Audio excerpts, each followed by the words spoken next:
All right. Hello to everybody at home, and hope all is well.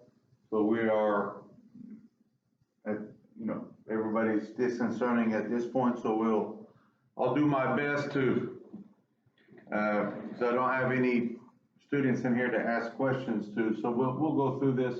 We'll do two parts to this to break up the video. So part one will just be solving exponential equations, and then part two is solving logarithmic equations. And we'll look at what does the resulting answer mean. So let's just look at a very simple idea here. And the simple idea is this: if I have the same base, right, on the left and on the right. This was my exponential equation, okay? Let's just say we had 2 to the x equals 2 cubed. Well, the only way that this equation can be true is if that exponent there is 3. So what happens is, if we have the same base on each side of the equation, we know that the exponents have to be equal, and this is actually a property from exponents. It's not a very popular property. It's not one that you think about a lot, but it's one that we can use. So the property from exponent says, if b to the m equals b to the n, then m must equal to n. So if the bases are the same, your exponents have to be equal.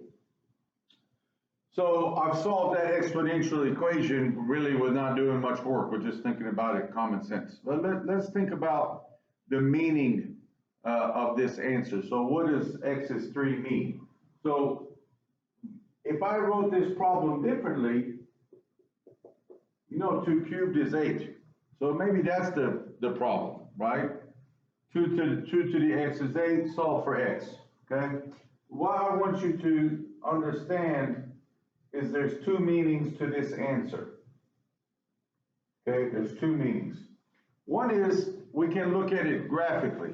So 8, when you graph 8, it's just a horizontal line. 1, 2, 3, 4, 5, 6, 7, 8. So there's 8. 8 is this line, right? So the graph of 8 is that. The graph of 2 to the x, we know, is exponential growth. And notice what happens. When I graph 2 to the x, and when I graph 8, there's one intersection. And that intersection occurs when x is 3. So one solution for this, two meanings. X is 3 is the location of the intersection. So if you look at it graphically. And then the other meaning is, I call this the Snickers meaning. Snickers, we know, satisfies. So the other meaning I would give this is that it's the value that satisfies the equation. 2 to what power is going to give us 8? Well, it's 3, because that's what makes the equation true. So the other meaning is, it is the value that satisfies the equation. All right. So what I'm going to focus on is, now on every problem, what you can do, you can take the left-hand side, graph it in y1, take the right-hand side, graph it in y2, go to the picture and look for this intersection. Intersection is in your should be in your second trace menu. Okay, same place you would go for minimum, maximum, and you can find the intersection that way. So since the calculator does the work there, I'm going to focus more on how do I solve it by hand rather than how does the calculator solve it, because I think you guys with technology can use that. So on every problem, if you graph the left in y1, graph the right in y2, you can just find the intersection, okay? And that's the answer there. Now, let's look at this idea here that we have, but maybe, a little different, written a little differently. So we'll call this one example 1. and I'm going to solve for x. And let's just say this is part A. Let's say we have 3 to the x plus 1 equals 27 to the 2x minus 1. Okay, let's say that's what we have. Okay. So what would be nice? So, well, first of all, remember you can graph this in y1, graph this in y2, and you're looking to see if they cross, where they cross. So that may not be, it may be easier said than done because those graphs may be tough to see where they cross. But I don't, you can see right now, I'm just up here at the board, I don't have a calculator on me, so I'm gonna try to use this method. Can I get the same base on both sides? And the answer to that is yes, because I see here that 27 is a power of 3. So the first method, the way I'm going to try to do this is, can I get like bases? Now I may have to do some work there to get the like bases, okay? And so what I'm going to do is take 27 and rewrite it as 3 cubed. So it's 3 cubed still to the 2x minus 1. So I have to do work to get like bases, to get the same base on each side, all right? And so once I get that same base on each side, then I can set the exponents equal according to this property here. Well, so the left is still 3 to the x plus 1. The right, if I raise a power to a power, I multiply. So if I multiply these, I get 3 to the 6x minus 3. And at this point, now it allows me to basically say that x plus 1 must equal 6x minus 3. And then from there, I just go and rearrange until I get the solution. Okay, so now you just solve for x. Well, if I subtract x from both sides, I get 1 equals 5x minus 3, add 3, I get 4 is 5x, divide by 5, x is 4/5. Okay, and there you go. And that's an example. So I'll give you one to try here, and we'll do one more like this. Now, it's you have to see, and you have to ask yourself, can I get the same base on each side? Now, if you can't, that's a different story, and we'll talk about how you can solve those, okay? So, two types. Can I get like bases? If I cannot get like bases, I'll have to do something else. So, on this one, why don't you try this 4 to the 2x. Actually, let's do 4 to the 2x equals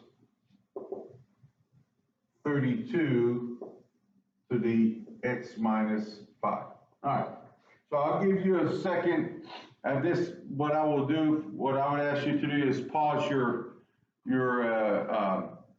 film real quick, or pause the recording and see if you can work it. I'll give you a hint. You're gonna have to change both. You can't just change one side, because 32 is not a power of 4. However, you can get the same base on each side. So at this moment, pause, see if you can work it out, and then hit play. Okay. So now you've had a second to try the problem, and the trick on this is I can get the same base on each side because both are powers of 2.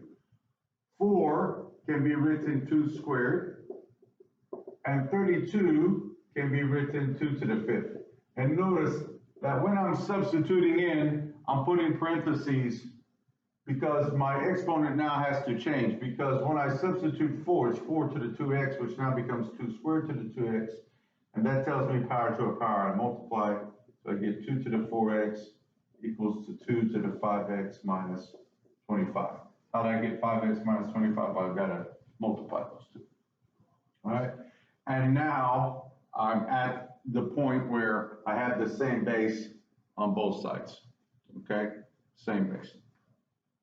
So since I have the same base, I know the exponents are equal, and then from here it becomes a linear equation, which is fairly easy to solve. Subtract 4x and add 25. We get 25 equals to x. And I always look back and see if that makes sense. Can I do 4 to the 50th? Yeah. would be a big number. And that will equal 32 to the 25 minus 5. So yeah, I can sub those in. There's no restriction on subbing in into those exponents. And again, the other way you could have done this is graph this in y1, graph this in y2, see where they cross, and you would have had to scroll down on your x-axis, they would have crossed at 25. So that may not be the easiest way using technology.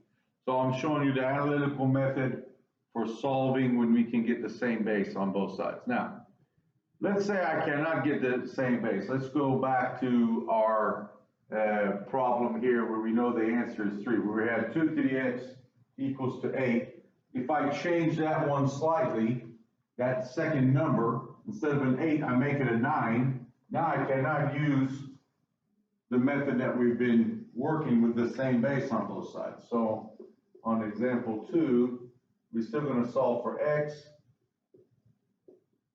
And now let's just say it's 2 to the x equals to 9. Now if you still do the graphical method, you go in, you type y1 and y2. So put 2 to the x into y1, 9 into y2, 1, 2, 3, 4, 5, 6, 7, 8, 9. There's our 9. 2 to the x, I already know 2 to the 0 is 1. When I plug in a 1, I should get a 2. When I plug in a 2, I should get a 4. So something along these lines, there's that. So I know it has to be something a little bit after 3. So somewhere in there, whatever this x is, 3 point something, it's somewhere here if I drop down, okay? All right. So how do I solve this? Well, you have two ways. I'll show you 2 ways, and then I'll show you the way that it does. I mean, you can do it either way. I'll show you the way that I prefer, though, and then the way I'll solve most of them. So if you go back to our first property of logarithms, and our first property of logarithms, we know that if we have a log form and we have an exponent form. So we know that if we have log base a of x equals to y, it's the same as saying a to the y is equal to x. So we can float between form to form just by rearranging. So if I have something in exponent form, I can put it into log form. So I see now over here that 2 to the x equals to 9 is in exponent form. Now I can write it as a log. So if I want to write it as a log base 2 of 9 equals to x. Well, guess what? I'm done. I'll solve for x. X is this. So by rewriting in log form, what you're going to now do is get the x out of the exponent, and it allows you to figure out what the solution is. Now, I don't have let's just say I don't have the base 2 button on my calculator. Remember, you can use change of base and make this ln of 9 over ln of 2, or you can type in log of 9 over log of 2. So either one of those, all of these are equivalent. If you have the base 2 button, you can use that. If not, and I don't know how finicky my math lab is, the course compass. So if it doesn't take this form, use a change of base and it will take either one of those. Then it may also ask for the decimal. Well, then I'm just going to type this in and get the decimal. I'm going to grab my calculator. You guys grab your calculator, and we'll see what the answer is. So I'm pretty lazy. I don't want to search for the log base 2 button. So I'm just going to type ln of 2, and I'm going to divide by ln of 9. I'm sorry, ln of 9 divided by ln of 2, right? Okay. And I'll however many decimals it says, it may say 4 decimal places. I got x equals 3.1699. When I go to the 5th decimal, it's a 2, so I don't use that. That does not then bump that 4th decimal up, and there's my solution. Now, this comes from rearranging, right? I have an exponent form and I've rewritten it as a log, okay? That's one way to do it. The other way is this. I use, when early on when you're studying algebra or you're being taught how to solve an equation, you're always taught whatever I do to one side, I do to the other. And so the other way that you can solve this is by taking the log base A of both sides. Now I'm going to be picky on the base I use. And I'm basically going to use my Mr. Obvious identity. This is where the Mr. Obvious comes into play. So I have my exponential equation. So I can rewrite and put it in log form. That's one way. The other way to solve is this. I'm going to take the log of both sides, just like if I want to take the square root of both sides, or if I want to square both sides. I can take the log, and since this is a base 2, I'm going to take log base 2 of the right and log base 2 of the left. And you say, well, why would you want to do that? Because now this on the left is a property. Log base 2 of 2 to the x is just x, and I've eliminated the x being in the exponent. I've now got it out of the exponent, and there's my solution. So you have two ways. I would typically take the log of both sides, or whatever the log is, or you can rewrite. For the first couple of problems that we do, I'll do both. I'll rewrite and I'll take the log, okay? And then you can decide which way you like it better. Now, you have to get to this point. So if there's other stuff going along in the problem, you can't do this until you have an exponential equal to a number, okay? And then at that point, you can rewrite it. So let's do a part B. So we're still solving for x, and this is still the same type of problem. All right, so let's just say we have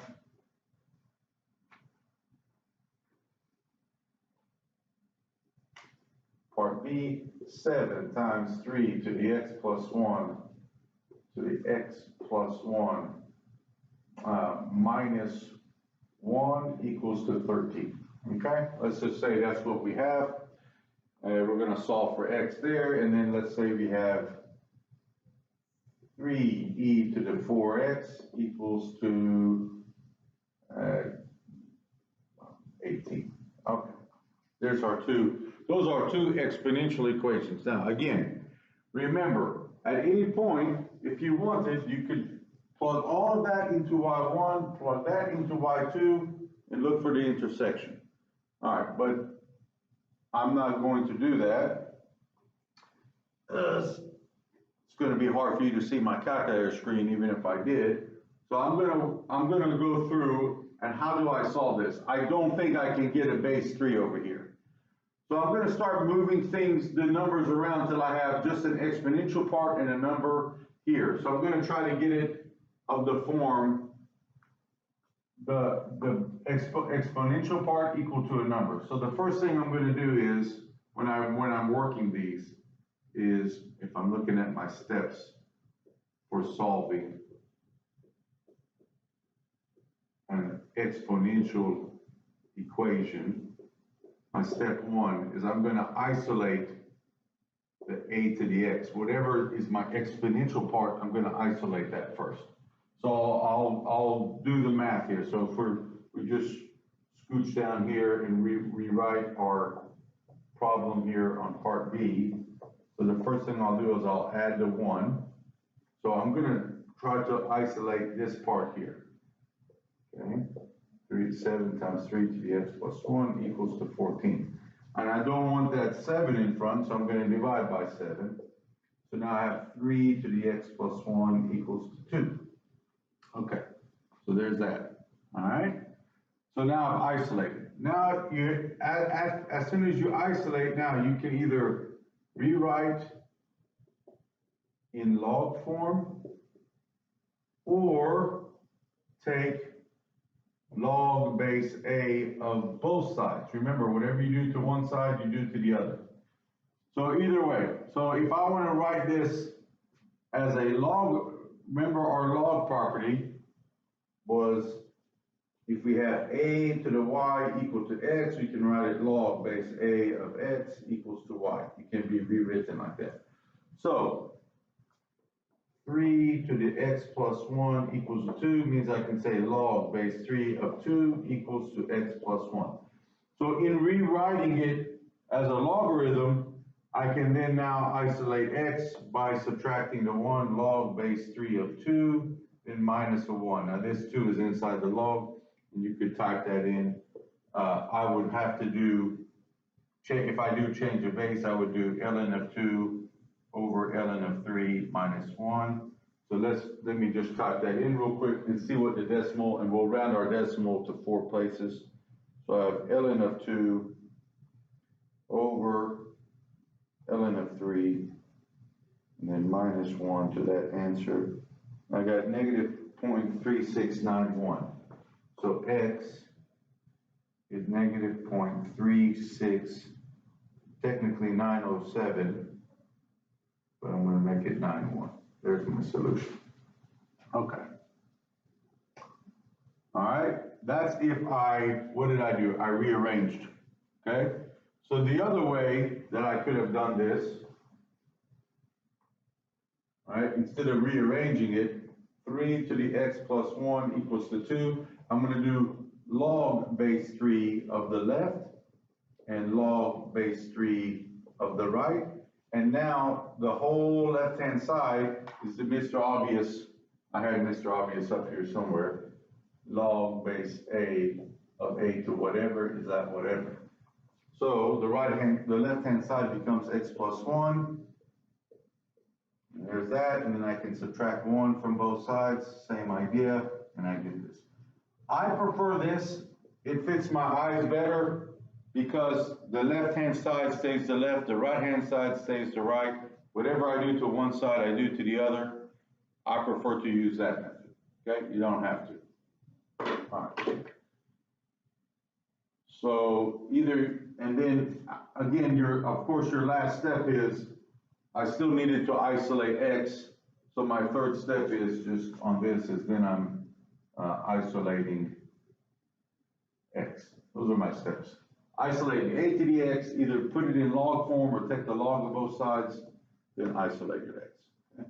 All right, and we'll do part C, and then I'll take an application problem that you might see from this, and we'll look at that. Okay, so first thing I'm gonna do, I'm gonna get the exponential part by itself. So this is 3e to the 4x equals to 18. So I'm going to isolate e to the 4x by dividing both sides by 3. So I have e to the 4x is 6. Okay, now since this is base e, all right, I can go 2 ways. One is I can rewrite. The other one is I can take log of both sides. All right, either one. So if I rewrite it, it should be log base e of 6 equals 4x. Well, we know log base e is ln of 6 is 4x, then divide by 4, there's our answer. Because I have to divide by 4 because I'm solving for x. Okay, so I get x equals ln of 6 over 4, and we'll get that decimal. Ln of 6 divided by 4, and I got 0.4479. 0.4479, and it may ask for both of these when you're typing in, okay, on my math app. All right, so that's the one way. The other way is I take log base a of both sides. So in this case, since it's an e, I'm going to take ln of the left and take ln of the right. And ln of e to the 4x, again, ln is base e, it's Mr. Obvious. 4x is ln of 6, divide by 4. I'm at the same answer. All right, so this is solving exponential equations. We either have like basis or I have to use logarithms if I don't use technology. Okay, if I don't graph it. Now, last problem. Let's just go back to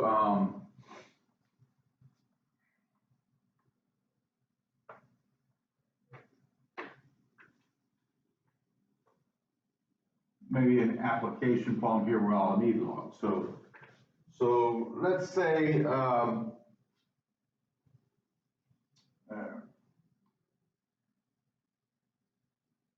example 3, $10,000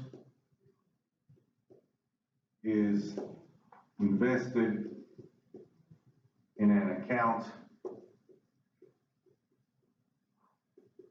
that is compounded continuously at 4% interest. Find the time it takes for the $10,000 to accrue to $30,000. All right, so I can see here I'm solving for time. So as I read the problem, if it's a compound interest, I know I'm going two ways. One is if it's compounded so many times a year, I use my p times 1 plus r over n raised to the nt. If it's compounded continuously, I use my, what I like to call the PERT formula. All right, and so once I can see it's compounded continuously, I'm going to plug in what I know. I know that initial investment is $10,000. My interest rate is 4%, that's 0.04. I don't know time, so time is t, and now I want it to become $30,000. So now as you can see, you have an exponential equation, okay? I'll take a second there and look. So it's an exponential equation. How do I know that? Because the unknown is in the exponent, okay? I need to solve for t and it's in the exponent. Well, guess what? I use the same methodology that I've been showing you. I don't think I'm going to be able to get a base e over here, e to a power, so I'm going to use logs. So same idea, I'm going to isolate this, and so my first step will be to divide both sides by $10,000. Okay, so I'll divide the left and the right by 10,000. And the nice thing is 30,000 divided by 10,000 is just 3. And there we go. Now, you can either rewrite it. I like to take log of both sides, and I'm going to take ln since that's a base e. So I'll take the ln of the left and the ln of the right. And why did I do that? Because the whole right-hand side becomes 0.04t, and the left is ln of 3. Okay, that's your property from Mr. Obvious, okay? And so then I'll go up a line here, ln of 3 is 0.04t, and then if I divide by both sides by 0.04, that will give me my time in years. So let's see, ln of 3 divided by 0.04, we get only 27.4653 years. There's the answer. All right. So again, let's just say, what are your other alternatives when you get to this step here? All right. Say you don't fancy taking the ln of both sides. The other thing, and you could have done this at any time, graph this in y1, graph this in y2, but you got to find the intersection. Okay, easier said than done sometimes because you got to play around with your window. All right, the other way, again, you can rewrite this in log form. I mean, maybe if you want to put it in this order here where it's easier to see what goes where. Log base e of 3 equals 0.04t. And we know log base 3 is ln. Well, it's the same thing again. Okay. All right, and that is solving exponential equations. So part 1 of section 3-4, we will stop there.